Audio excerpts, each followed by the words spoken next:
అందరి ముందు మీరు ఎంతకాలమని ఇలా అరుస్తూ ఉంటారు? రక్తం కక్కి రోడ్డు మీద పడిపోయి ఉంటే మిమ్మల్ని రక్షించడానికి ఎవరొస్తారు? అది మనసులో పెట్టుకోలేనా మనిషిలా బతకడానికి ప్రయత్నించండి. నేను చనిపోయిన తర్వాత నీకు తోడుగా ఒక మనిషి కావాలి కదా, అందుకే నువ్వు ప్రయత్నిస్తావని తెలుసులే. ఇప్పుడు నేను పిలవడానికి ఒకడు వచ్చాడుగా, చూడ్డానికి బానే ఉన్నాడు, బాగా డబ్బున్నవాడు అనుకుంటా. వాడు నిన్ను పిలవడానికే వచ్చాడు. వాడు పిలిస్తే నువ్వు వెళ్ళిపోతావా? ఎందుకు? నేను వెళ్లాలని నిర్ణయించుకుంటే ఈ ఉరితాడులో ఇప్పటికి కూడా ఇరుక్కుపోయి గెలగిలా కొట్టుకునేదాన్ని కాదు. మీలాంటి నీచమైన మనిషి దగ్గర ఇరుక్కునుండేదాన్ని కాదు. మీరిప్పుడు చూపించే ఈ కోపం అహంకారం అంతా పాత వేణుగోపాల్ కాదని నాకు బాగా అర్థం అవుతోంది. జీవితంలో రోజుల్ని లెక్క పెట్టుకుంటూ భయాన్ని బయటికి చూపించకుండా దాచిపెట్టుకుంటూ నేనింకా బలవంతుణ్ణే అని ఎదుటి వాళ్ళని నమ్మించాలనుకుంటున్నారు. మీ ఆరోగ్య పరిస్థితి కొంచెం కొంచెంగా క్షీణిస్తోందని నాకు తెలుసు. మీరు పోయే ముందు పిల్లల మీద కొంచెమైనా ప్రేమ ఆప్యాయత కాస్తైనా మీ మనసులో ఉంటే దాన్ని బయటికి చూపించండి. ఉన్న ఈ కొద్ది రోజులైనా మంచి తండ్రి అనిపించుకోండి.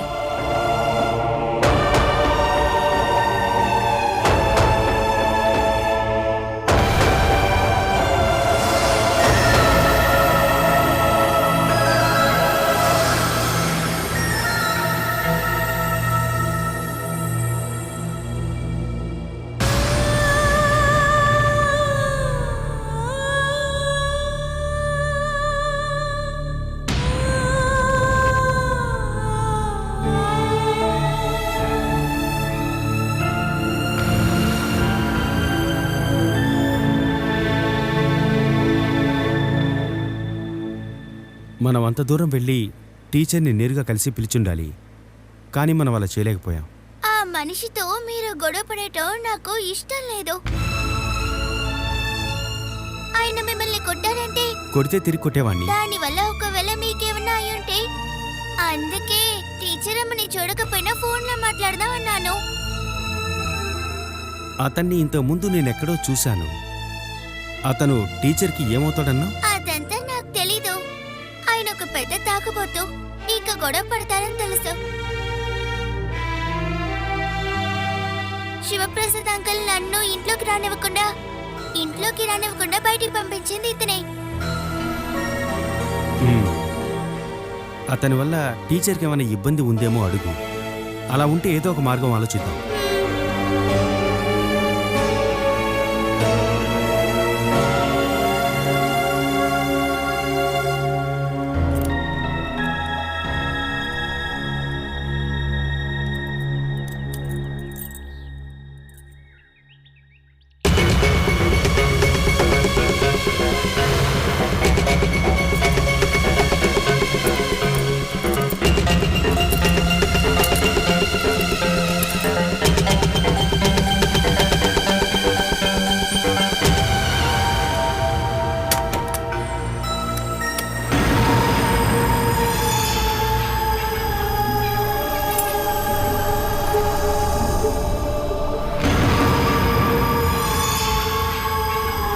రండి.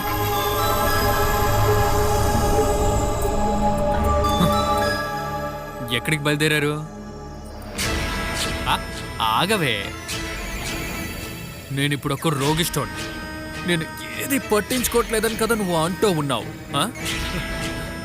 చూడు ఎంత జాగ్రత్తగా ఉన్నానో, కళ్ళు తెరిచు.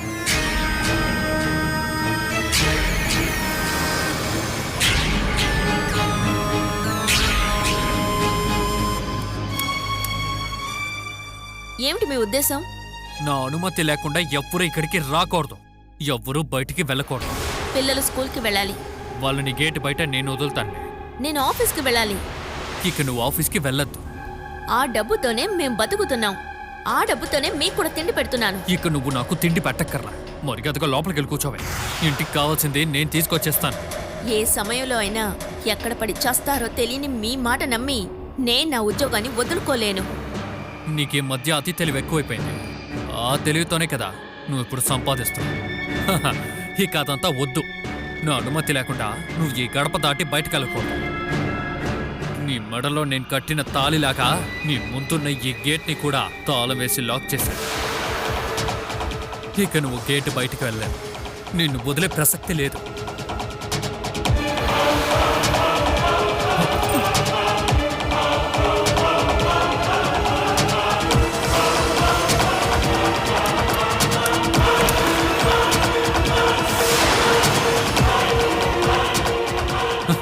మీ అమ్మకి కొవ్వు చాలా ఎక్కువైంది. ఇక నుండి నేను అది కరిగించి దాన్ని సరి చేయకుండా వదలను. ఇవాళ మీరు స్కూల్కి వెళ్ళక్కర్లా. వెళ్ళండి, లోపలికి వెళ్ళి ఆడుకోండి. ఇప్పుడు సంతోషంగా ఉందా? నాకు ఇవాళ ఎగ్జామ్ ఉంది. అవన్నీ మీ టీచర్ రాసుకుంటుందిలే. ఇవాళ మీరు వెళ్ళక్కర్లా. ఏంట్రా ఏంట్రా కూర చూపు? రే ఎందుకురా అలా చూస్తున్నావు?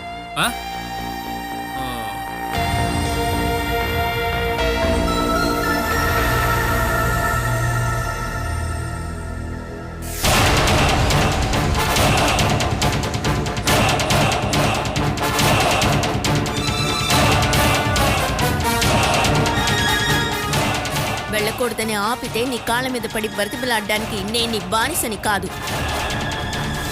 మీరు ఎన్ని అడ్డంకులు పెట్టినా నేను దాటుకుని వెళతాను.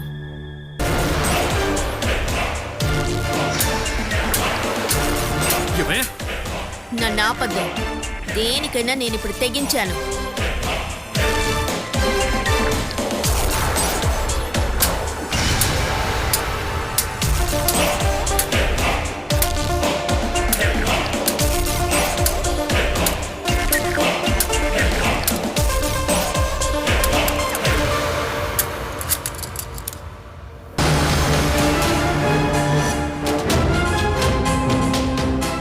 అద్దె నేను కడుతున్నాను. ఇక్కడ నేను నా పిల్లలు జీవిస్తున్నాం. నువ్వు వెళ్ళి తలుపులేసిరా. ఇక్కడికి ఎవరు రావాలి రాకూడదని నిర్ణయించాల్సింది నేను. నన్ను ఆపాలనుకున్నారో?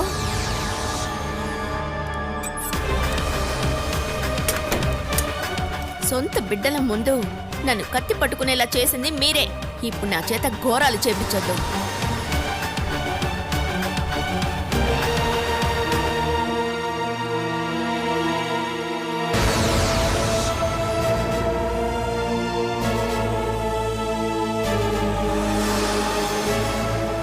మీ అధికారం ధైర్యం చూపించాల్సిందే ఇలా కాదు. ముందు మంచి మనిషిగా ఉండండి. ఒక ఉద్యోగానికి వెళ్ళండి. ఆ తర్వాత మీరు చెప్పకుండానే నేను వింటాను. అంతవరకు నా దారికి అడ్డుపడ్డానికి మీకే హక్కు లేదు. ఇదిగోమ్మా. రండి వెళదాం.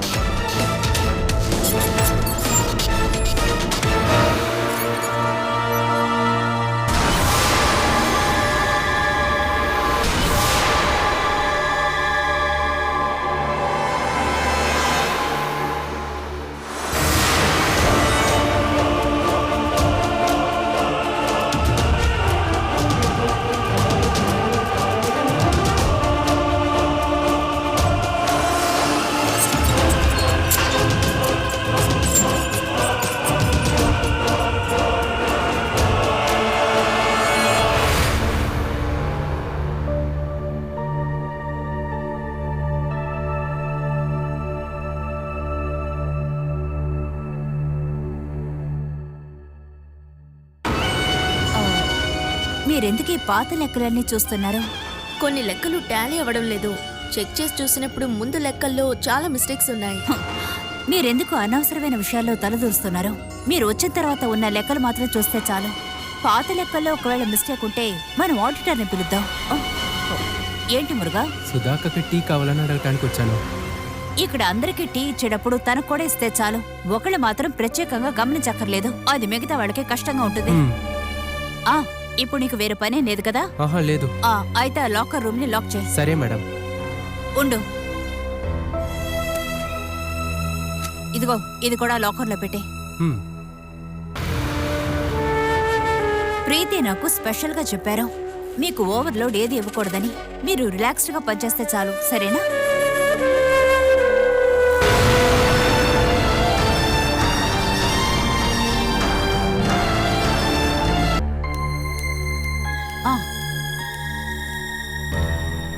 ఏంటి అక్కడేంటి శబ్దం? కంప్యూటర్లో ఆవిడ పాత లెక్కలన్నీ చెక్ చేస్తుంటే నేను వెళ్ళి ఏమిటి అని అడిగాను. ఆవిడెందుకు అవన్నీ చూస్తున్నారు? ఏమిటో ఇది పెద్ద తలనొప్పిగా మారేలా ఉంది. తలనొప్పి వస్తే ట్రీట్మెంట్ చేయాల్సిందే. ట్రీట్మెంట్ కంటే రాకుండా చేయడమే మంచిది కదా.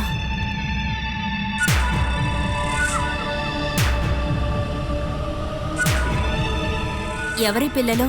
సుధా మేడం పిల్లలు. అమ్మని చూడ్డానికి వచ్చారా?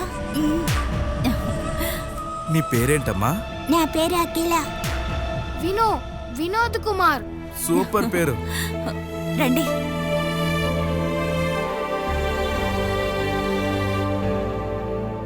అమ్మా, మీరిక్కడికి ఎలా వచ్చారు? స్కూల్ త్వరగా వదిలేశారు.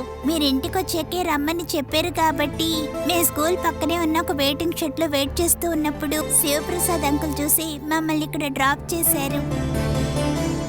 మరి తనేడి? వేరే పనుందని వెళ్ళిపోయారు. ఇదేనా అమ్మా నీ ఆఫీసు? చాలా బాగుంది. సుధా, పిల్లలు ఇప్పుడే కదా స్కూల్ నుండి వచ్చారు, వాళ్ళకి ఆకలేస్తుందేమో. మురుగన్ అక్కడ? వాణ్ణి పిల్లలకి ఎవరైనా తెచ్చిపెట్టమంటారా? మురుగా, వాడిని స్టోర్ రూమ్ క్లీన్ చేయమని పంపాను.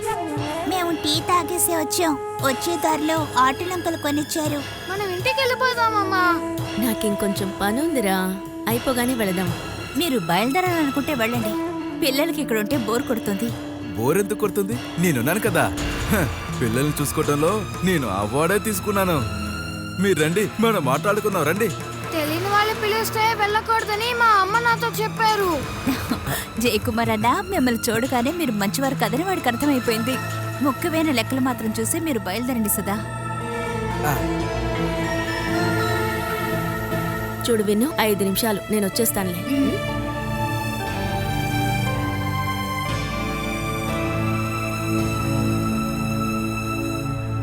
ఆవిడ లైఫ్ లో చాలా ప్రాబ్లమ్స్ ఉన్నట్టున్నాయి. ఏవైనా ఉండనివ్వండి, మనకి సమస్య రాకుండా చూసుకోవాలి.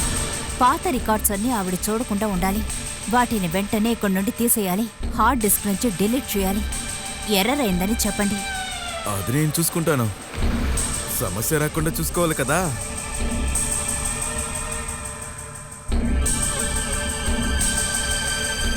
క్లీనింగ్ అంతా అయిపోయిందా? అయిపోయింది. మీ అక్క వాళ్ళ పిల్లలు 2 వచ్చారు. సుధాక్క వాళ్ళ పిల్లల ఎక్కడున్నారు వాళ్ళు? నువ్వు పని మీద ఉన్నావుగా, అందుకే పిలవలేదు. నువ్వు వెళ్ళి మాకు టీ తీసుకురా, వెళ్ళు.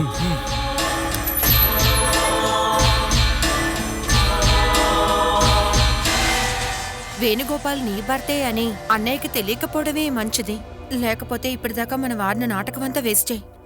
ఇప్పుడు కూడా సితారే సుధ టీచర్ అని సూరజ్ అనుకున్నాడేమో. ఆ తాగుబోతూ తన బంధువయ్యుంటాడేమోనని పొరపాటు పడినట్టున్నాడు. ఎలాగో గొడవ లేకుండా ప్రాబ్లం సాల్వ్ అయింది కదా. సూరజ్ మాట్లాడకుండా మౌనంగా ఉన్నందువల్ల బయటకొచ్చి మాట్లాడదామని చాలాసార్లు అనుకున్నాను. నువ్వు రాకపోవడమే మంచిది, లేకపోతే వేరేలా ఉండేది. ఇదో పెద్ద సమస్యగా మారుతుందేమోనని నాకు అనిపిస్తోంది. దానికి ముందు నీకు మంచి ఉద్యోగం దొరుకుతుంది. ఈ ఇల్లు కూడా ఖాళీ చేయొచ్చు. అంతటితో ఏ సమస్యలు ఉండవు. నన్ను పిల్లల్ని మీ నాన్నగారి షష్ఠి పూర్తికి పిలవడానికే సూరజ్ వచ్చాడు. నిన్ను కాదు, సుధా టీచర్ని. కళ్యాణి మొండిపట్టు పట్టింది నిన్ను పిల్లల్ని పిలవాలని. మిమ్మల్ని తప్ప దగ్గర వాళ్ళని కూడా పిలవలేదు. నేను రాలేనని నీకు తెలుసు కదా. ఆ, మనం ఒక పని చేద్దాం. పిల్లల్ని పంపించు. ఏదైనా అర్జెంటు పని ఉండి రాలేకపోయావని చెప్దాం. నేనొచ్చి పిల్లల్ని తీసుకువెళ్తాను. ఆ రోజు బ్యాంకుకు వెళ్లకుండా ఒక్కరోజు లీవ్ పెట్టు. ఇదంతా అవసరమా ప్రీతి? మనం తెలుసో తెలియకో ఒక పెద్ద అబద్ధం చెప్పాము. మీరెందుకు ఇంత పెద్ద నాటకం ఆడారని అన్నయ్య అడిగితే మన దగ్గర సమాధానం లేదు. అలా జరిగిపోయింది అంతే. నువ్వు పిల్లల్ని పంపించు, మిగతాది నేను చూసుకుంటా. నాకెందుకో పెద్ద తప్పు చేస్తున్నట్టుగా అనిపిస్తోంది. అంతా సరైపోతుంది. మనం ఎదురు చూడకపోయినా నువ్వు కళ్యాణి ఇంకా మా అన్నయ్య జీవితంలోకి తిరిగి వచ్చావు కదా, అదొక మంచి శకునం. ఇక నీ భర్త అనే ఒక చెడు గ్రహం నిన్ను వదిలిపోతే నువ్వు హ్యాపీగా ఉండొచ్చు. నువ్వు ఇంత ఆశ్చర్యంగా చూడకు. విషయాన్ని ఇంత దూరం మేనేజ్ చేయగలిగాను అంటే మిగతాది కూడా నేను చేయగలను.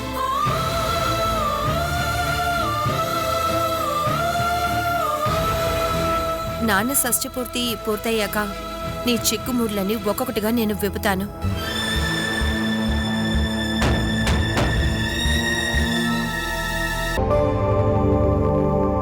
అది అలా కాదురా, 3 into 3 9 అని రాయాలి. అది నాకు తెలుసులే. తెలుసు, కానీ రాసేటప్పుడు కరెక్ట్ గా రాయవు. అందుకే కదా 10 సార్లు ఇంపోజిషన్ రాయమని చెప్పారు. అక్క, ఈ లెక్కలు ఎవరు కనిపెట్టారో ఏంటో, ఏది బుర్రలోకి ఎక్కట్లేదు. నువ్వు క్లాస్లో శ్రద్ధగా వినకపోవడమే కారణం. మీరు చదువుకుంటారా? మీకు ఏ డౌట్ వచ్చినా నన్ను అడగండి, నేను నేర్పిస్తాను. ఇక మీ అవసరాలన్నీ నాన్నే చూసుకుంటాను. హోంవర్క్ చేయడానికి నాన్న హెల్ప్ చేస్తాను. అక్క రా, మన లోపలికి వెళ్ళి కూర్చుందాం. నువ్వు ఇక్కడ కూర్చో, నాన్న నేర్పిస్తాను. మాకు చెప్పించడానికి అమ్మ ఉంది. తను ఇంతవరకు నీకు అనవసరమైనవి ఏమేమి నేర్పించిందో నేను చూస్తేనే తెలుస్తాను. అక్క రా, మన లోపలికి వెళ్దాం. రా అక్క.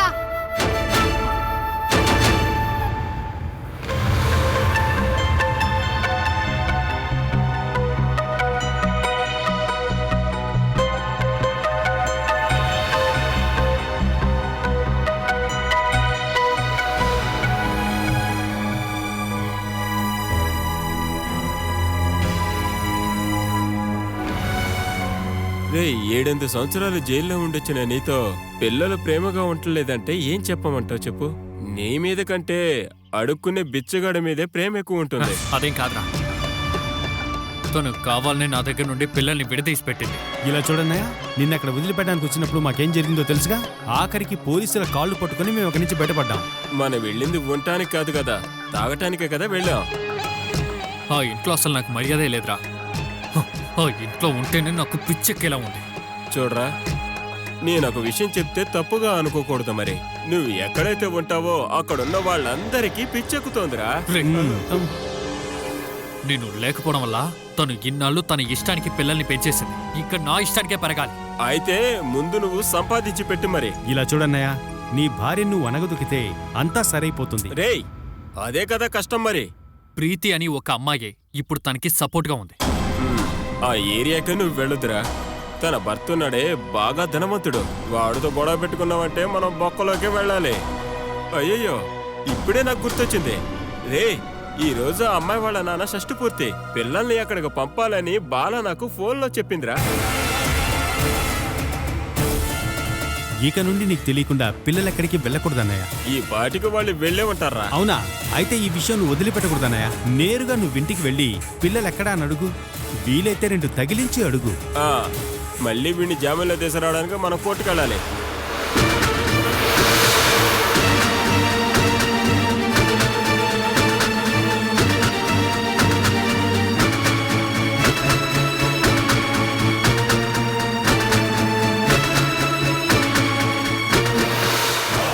ఇక మీదట తన ఇష్టానికి తన్ని వదిలిపెట్టకూడదు.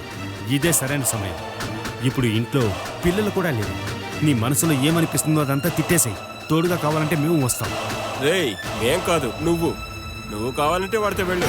మళ్ళీ పోలీస్ స్టేషన్కి వెళ్ళి దెబ్బలు తింటా నా వల్ల కాదు. నువ్వు బయలుదేరనా? నీకు ఏ అవసరం వచ్చినా తోడుగా నేనుంటాను.